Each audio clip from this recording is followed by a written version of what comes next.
What's up, everyone? Check out this massive bar top I'm working on. It is 10.5 feet long, 2.5 feet wide. Got a moss and beach scene going along the edge.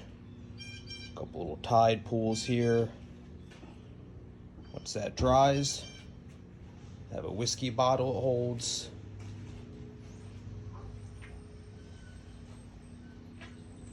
All that. Another whiskey bottle in the sand mound. And, of course, it has lights. Just poured the resin. It's not leaking yet, thank God. Don't forget to like and subscribe, and we'll get the full video up once it's done.